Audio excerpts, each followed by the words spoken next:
За сайн байцгаана уу? Та бүхэндээ дахин уулзсандаа баяртай байна. За өнөөдрийн хичээлээр цөмийн ангилал, төрөл, цөмийн уруулын тэгшдэглийг хэрхэн бичих вэ? Хэрхэн тэнцвүүлэх вэ гэдгийг авч үзнэ.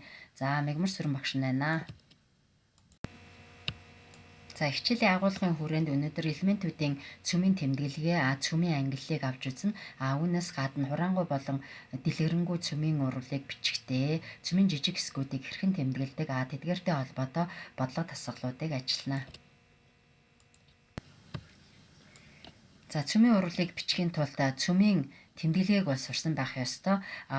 Үлэх систем дээр элементүүдийн цөмийг тэмдэглэхдээ элементийн химийн тэмдгийг бичээд харьцангуй атом масс болон протоны тоо, нейтроны тоог тэмдэглэх замаар ийм цөмийн тэмдэглэгийг бол хийж өгдөг.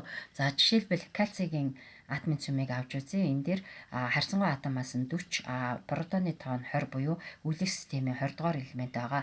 За ингээд нейтроны тоог тооцоолоход бол 20 гарна. За цөмийг протон, нейтроны тооноос нь хамааруулад цөмүүдийг изотоп, изобар, изотоны гэж бол 3 ангилдаг байгаа. За жишээлбэл энд хүчил төрөгчийн 8, 16 та цөмийг авч үзсэн байна. За энэ тохиолдолд 8 протон, 8 нейтрон байна. За хүчил төрөгчийн 8, 17 та цөм байна. Энд 8 протон, 9 нейтрон байна.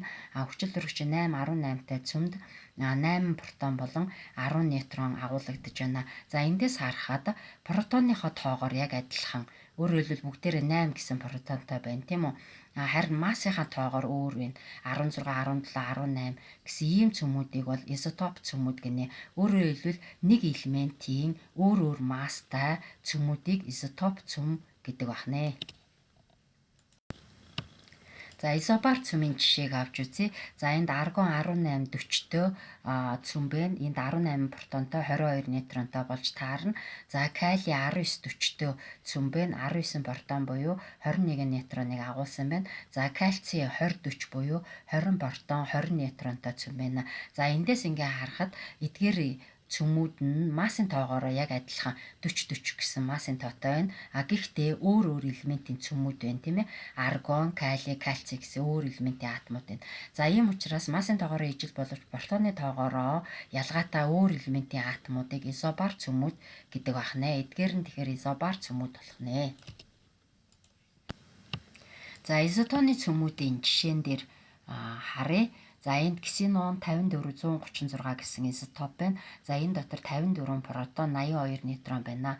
За баарын 56 138 гэсэн изотопод 56 протон, 82 нейтрон байх нь. За лантан 57 139 гэсэн цөм нь 57 протон 82 нейтроныг агуулж байна. За эндээс ингээд ажиглахад ксенон, бари, лантан бүгдээрээ 82 нейтронтой байгаад байна. Тэгвэл биш дээ. Нейтроны тоогоороо ижил цөмүүдийг изотоны цөмүүд гэдэг бахнэ. За тэгэхээр эдгээр элементүүд буюу ксенон, бари, лантан нь изотоны цөмүүд байна хоорондоо. Цөмийг дээрх байдлаар ангиллахаас гадна хүнд цөм, хөнгөн цөм гэж бол ангилдаг. За ингэж ангиллахдаа нейтроны тоо болон протоны тооны харьцааг бол авч үздэг. За хэрвээ энэ харьцаа нь ойролцоогоор нэгтэй тэнцвэр байвал хөнгөн цөмүүд гэж үзнэ. Хөнгөн цөмүүд нь харьцангуй тогтвортой байдаг. Гэтэл нейтроны тоо болон протоны тооны харьцаа нэгээс их байгаа үед хүнд цөмүүд гэж үзнэ. Эдгээрийн онцлог нь бол аяндаа задрах шин чанартай байдаг. За жишээлбэл уран 92 238-ыг авч үзье. Энэ изотопийн хувьд нейтроны тоон 146, протоны тоон 92 байна. Эдгээрийн харьцаа 159 буюу нэгээс их байна. Ийм учраас ураанаас хойших цөмүүд бол аяндаа задрах шин чанартай цөмүүд байдаг. За гэтэл шидэт цөм гэж бол байдаг. За энэ нь 2, 8, 14, 20, 28, 50, 82 гэсэн тоотой протон эсвэл нейтрон агуулсан цөмүүдийг шидэт цөмүүд гэж хэлдэг. Яагаад гэвэл эдгээр цөмүүд нь хэдийгээр нейтрон болон протоны тооны харьцаа зарим цөмүүд дээр нь нэгээс их байдаг боловч харьцангуй тогтвортой байдаг цөмүүд юм а. Ийм учраас эдгээрийг шидэт цөм гинэ. За цөмийн хагас задралын үе буюу Т2-1-ийг тооцоолохдоо натрал логарифм 2-ыг задралын тогтмолд нь харьцуулан тодорхойлдог байгаа. За энэ лямбдаагаар задралын тогтмолыг тэмдэглэсэн байна. За Т2-1 гэдэг нь цөмийн хагас задралын үе буюу яг тухайн цөмийн 50% задрахад шаардлагатай хугацаа юм а. За цөмийн хураангуй болон дэлгэрэнгүй тэгшгэлт цөмийн жижиг хэсгүүдийг дараах байдлаар тэмдэглэсэн байдаг. За энэ цэнхрээр үзүүлсэн нь дэлгэрэнгүй тэгшгэлт бичигдэх хэлбэр нь харин энэ хараар үзүүлсэн хураангуй тэгшгэлт бичигдэх хэлбэр нь харагдаж байна. За жишээлбэл гелийн 2 дөрвийг хураангуйгаар альфа бөөм гэж тэмдэглэдэг байх нь устрагчийн 1 2 гэсэн изотопыг P үсгээр тэмдэглээд протон гэж ойлгох нь. За харин устрагчийн 1 2 гэсэн изотопыг D3 буюу D2 гэсэн үсгээр тэмдэглэдэг бахны хураангуй хэлбэртэй. За устрагчийн 1 3 гэсэн изотопыг болохоор T2 буюу трити гэж нэрлэдэг бахны. Нейтроныг 0 1 гэж дэлгэрэнгүйгээр бол бичгээсээ гадна дан N үсгээр буюу нейтрон гэж бол тэмдэглэх нь. За гамма буюу гэрлийн цэцэргийг фотон гэж бол ойлгох нь хураангуй тэгшгэлт. За цөмийн дэлгэрэнгүй болон хураангуй тэгштгэл хэрхэн бичих вэ гэдгийг авч үзье. За анх 1919 онд Эрзерфорд азотын атомыг альфа бөмбөр бөмбөгдөж цөмийн анхны урвалыг бол явуулсан байдаг. За үүнийг дэлгэрэнгүйгээр нь бичвэл азотын 714 гэсэн изотопыг гелийн 2 4-өөр бөмбөгдөд хүчил төрөгчийн 817 гэсэн изотопыг гаргаж авсан байна. Үүнтэй зэрэгцэн цөмийн өөр нэг жижиг хэсэг болох устрагч 1 1 гэсэн протон бол үүссэн байна. За тэгвэл ингэж цөмийн дэлгэрэнгүй тэгшдэглийг бичгээс гадна хураангуй тэгшдэглийг бичихтэй урвалд орсон болон урвалаас үүссэн цөмийн жижиг хэсгүүдийг хураагаад харин үндсэн элементүүдийн цөмийг дэлгэрэнгүй байдлаар бичдэг. За жишээлбэл азот 714 урвалд ороход альфа бөөм буюу гелийг бол альфа гэдэг үсгээр хураасан байна тийм ээ. Тэгээ хаалтан дотор энэ урвалд орсон цөмийн жижиг хэсэг байна.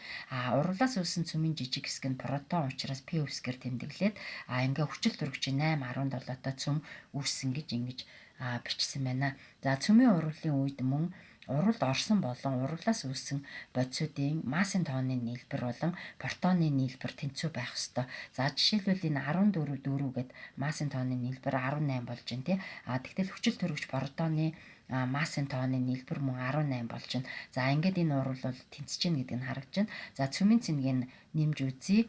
Азотын 7 дээр гелигийн 2 гэсэн цөм нэмээд нийтдээ 9 гэсэн цөмийн цэнгийн нийлбэр явж байна. Бүтээгдэхүүн бодисод мөн 8 буюу 1 гээд нийлбэр нь 9 гэсэн цөм болвол цөмийн нийлбэр бол тэнцсэн байна.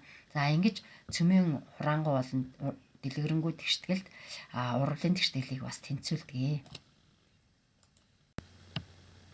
За өнөөдрийн хичээлтэй холбоотой дараах 2 бодлого дасгалыг хийж гүйцэтгээрэй. За үүнд нэгдүгээрт нь энд өгөгдсөн цөмийн урвалын тэгшгэлүүдийг гүйцээж бичээд хураангуй тэгшгэлийн зохионоо. За үүнээсээ өмнө урвалд орж байгаа болон урвалаас үүссэн бодисуудын массын тооны нийлбэр цөмийн цэнгийн нийлбэртэйгээ нийлбэрүүд хоорондоо тэнцүү байдаг гэдэг зарчмыг үндэслээд энэ X элементийн цөмийн цэнэг болон массын тоонуудыг тодорхойлох нэ. За хоёрдугаарт нь дараах хураангуй урвалын тэгшгэлүүдийг цөмийн дэлгэрэнгүй урвалын тэгшгэл болгож бичнэ. За ингээд анхаарал хандуулсан та бүхэнд баярлалаа.